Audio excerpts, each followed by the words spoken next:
అస్సలాముఅలైకుం వరహమతుల్లాహి వబరకాతుహు. Hi viewers, ఇక్కడ చూడండి creamy cheesy chicken అయితే రెడీ చేస్తున్నాను. ఇక్కడ బోన్లెస్ చికెన్ తీసుకున్నాను. అందులో 2 స్పూన్స్ అల్లం వెల్లుల్లి పేస్ట్, 2 స్పూన్స్ పచ్చిమిర్చి పేస్ట్ యాడ్ చేయాలి. ఇందులో ఉప్పు, కారం, పసుపు, ధనియా పౌడర్, మిరియాల పౌడర్ అయితే యాడ్ చేయాలి.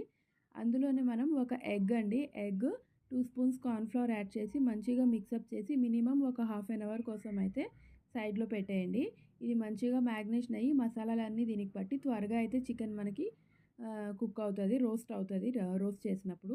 ఇప్పుడు ఒక ప్యాన్లో ఆయిల్ తీసుకోవాలి. ఒక 2 స్పూన్స్ ఆయిల్ యాడ్ చేసి మనం మ్యాగ్నేషన్ చేసి పెట్టుకున్న చికెన్ ఏదైతే ఉందో దాని మొత్తాన్ని దీని మీద స్ప్రెడ్ చేసేయండి ఇలాగా. అంటే ఒక సైడ్ మంచిగా కుక్ అవ్వాలి. వెంటనే ఇది మిక్సప్ చేయకుండా అలాగే మీడియం ఫ్లేమ్లో ఒక 5 మినిట్స్ లిడ్ పెట్టి పెట్టేయండి ఇలాగా స్ప్రెడ్ చేసి. అప్పుడు ఇందులో మనం కార్న్‌ఫ్లోర్ ఎగ్ ఏసాం కాబట్టి ఒక సైడ్ అంతా మంచిగా క్రిస్పీగా అయితే కుక్ అవుతుంది. నేను చూపిస్తాను చూడండి. ఇప్పుడు ఇలాగా ఒక 5 మినిట్స్ తర్వాత సెకండ్ టర్న్ తీసుకొని అటువైపు కూడా మంచిగా క్రిస్పీగా కుక్ అయ్యేంత వరకు అలాగా టర్న్ చేసుకుంటూ క్రిస్పీగా అయ్యేలాగా మంచిగా గోల్డెన్‌గా క్రిస్పీగా అయ్యేలాగా అయితే కుక్ చేసుకోవాలి చికెన్. ఇలా కుక్ అయిన చికెన్‌ని మొత్తం మంచిగా ఒక బౌల్‌లో అయితే సెపరేట్‌గా తీసుకోండి.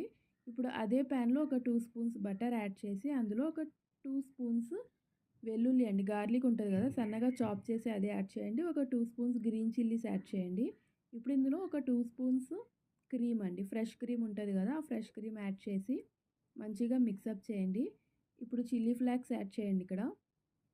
చిల్లీ ఫ్లేక్స్ ఒక హాఫ్ కప్ మిల్క్ అయితే యాడ్ చేయండి. యాడ్ చేసి మంచిగా మిక్సప్ చేసి మనం ఏదైతే చికెన్ రోస్ట్ చేసి పెట్టుకున్నామో ఆ చికెన్ని ఇక్కడ యాడ్ చేయాలి ఇప్పుడు.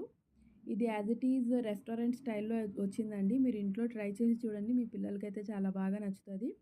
చాలా క్రీమీగా, చీజీగా చాలా మంచి ఫ్లేవర్స్ అయితే వస్తాయి. ఇప్పుడు ఈ గార్లిక్ ఫ్లేవర్ అంతా ఈ క్రీమ్‌కి మొత్తం మంచిగా చికెన్‌కి పట్టి ఫ్లేవర్‌ఫుల్‌గా చికెన్ అయితే చాలా టేస్టీగా ఉంది. పైనుంచి బ్లాక్ పెప్పర్, మిరియాల పౌడర్ ఏదైతే ఉంటుందో అది పైనుంచి స్ప్రింకిల్ చేసుకొని, పైన మొత్తం చీజ్ ఏసుకొని, ఎక్కువ చీజ్ ఇష్టపడితే మీరు ఎక్కువ చీజ్ తీసుకొని ఒక 5 మినిట్స్ ఆ చీజ్ మెల్ట్ అయ్యేదాకా పెట్టండి అంతే. As it is restaurant style చాలా టేస్టీగా, చాలా యమ్మీగా అయితే ఉంది. ఇందులో రెడ్ చిల్లీ పౌడర్ క్వాంటిటీ తగ్గించి మీరు green chillies and black pepper అయితే యాడ్ చేసుకోండి. దాంతో అయితే మంచి టేస్ట్ వస్తది.